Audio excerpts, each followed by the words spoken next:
Bakit mo naman ipinahamak ang sarili mo, Jenny? Sisig-sisi na po ako, mag-normal. Buti na lang talaga, di ako sumama sa inyo noon. Dahil masunurin ka, anak. Sinusunod mo ang mga pangaral ko sa'yo. Kahit yung maunang mami mo. Pinalayas po ako ni Lola kasi. Hindi mo siya masisisi. Sobrang sama ng loob ang ibinigay mo sa iyong lola. Tama si Daddy. Kaya huwag ka magdamdam kay Aling Mitring. Hindi ko naman siya sinisisi, Crystal. Pero ngayon kailangan ko ng matitirhan na trabaho para makapag-ipon ako habang hindi pa ako nanganganak.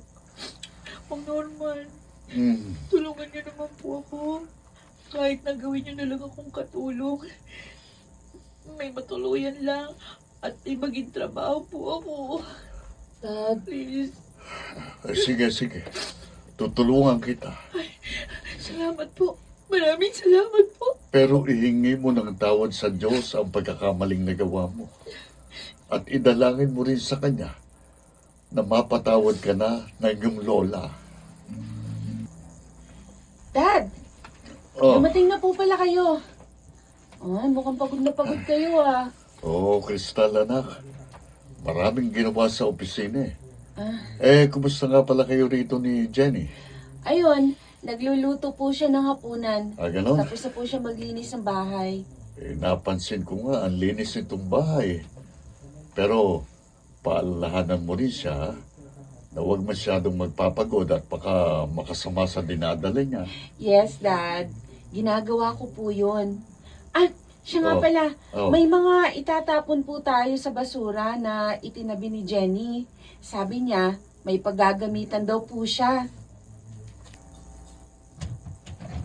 Jenny! Naku, Crystal. Uy, saan ka ba galing? Ang tagal mong nawala ah. Ay, pasensya na. Hindi ako nakapagpaalam. Pinag-alala mo ko.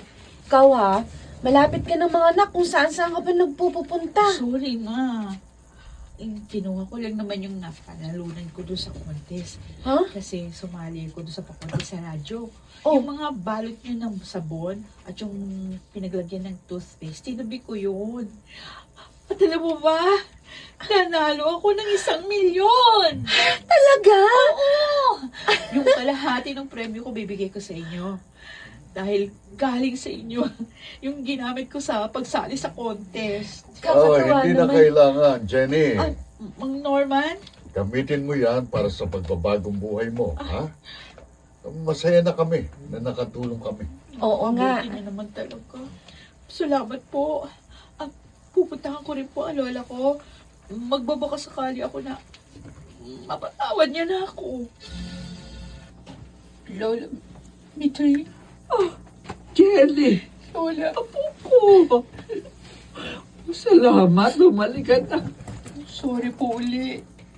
Sa malaking sama ng loob na binigay ko sa inyo. Lola, sising-sising na ako. Patawarin mo rin ako, Apo. Dahil nadala ako ng galit ko. Magsisimula uli tayo. Tutulungan kita sa pagpapalaki sa iyong anak.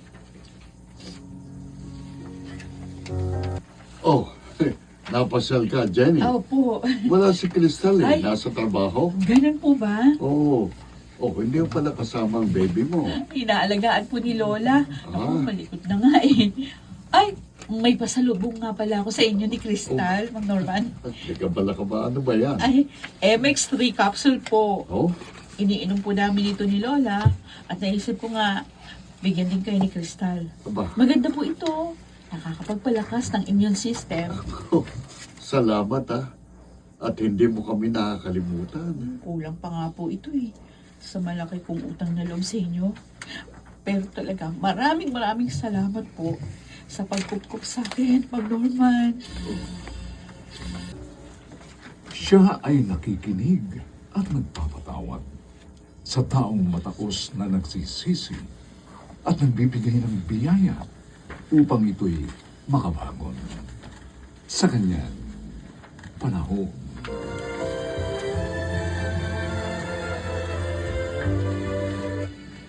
Mga nagsiganap, Susan Robles, Jenaline de la Cruz, Alex Agkawili, Maynard Landitio Jr., Phil Cruz, at si Rosana Villegas sa papel na Jenny.